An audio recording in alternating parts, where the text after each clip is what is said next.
Hello guys, welcome back to my channel. Hope you are all doing good. আমিও ভালোই আছি। তো আজকে ফার্স্টেই তোমরা ভিডিওতে দেখতে পেলে অনেক কটা চিপস রাখা আছে, কারণ হচ্ছে আমাদের এই জায়গাটা ঢালাই হওয়ার ছিল, এই জায়গাটা ঢালাই হয়ে গেছে।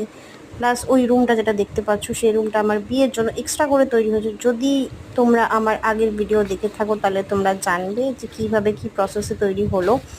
এই জায়গাটা মাটি ছিল আগে পুরো, সে কারণে আজকে ঢালাই হয়ে গেছে।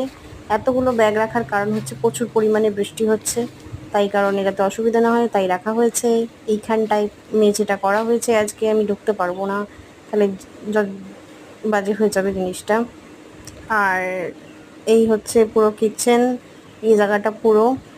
আর হচ্ছে তোমার ওই দিকের রুমটাও তোমাদের দেখাচ্ছি। রুমটা কালকে হয়েছে, কালকে ভিডিও আমি শ্যুট করিনি, আজকেই দেখিয়ে দিচ্ছি তোমাদেরকে।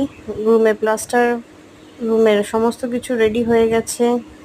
আর এদিকে তোমার হচ্ছে উপরের দরজার ফ্রেমের দিকে যে ইঁটগুলো দেওয়া রয়েছে ওখানে এখনও সিমেন্ট দেওয়া বাকি আছে। এখানের গ্যাপটাতে পুরো সিমেন্ট দেওয়া হয়ে গেছে, পুরোই রেডি।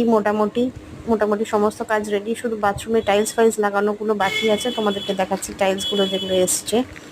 এখানে কিছু লট রাখা রয়েছে টাইলসের, প্লাস কিছু পাইপের টুকরো রয়েছে। আর এদিকে বাথরুমের প্লাস কিচেনের টাইলসগুলো রাখা রয়েছে, দেখতেই পাচ্ছ বাথরুমের ফ্লোর টাইলসগুলো চৌকো চৌকো। আর এগুলো কিচেনের ওয়ালে, বাথরুমের ওয়ালে যেগুলো বসবে সেইগুলো। আর এইখানে হচ্ছে পাইপ লাইনের কাজ, এইখানে মাটি ফেলবে, এখানে পুরো ডালাই হয়ে যাবে আশা করি। জবা গাছটা কী করবো আমি নিজেও জানি না, দেখা যাক কী হয়।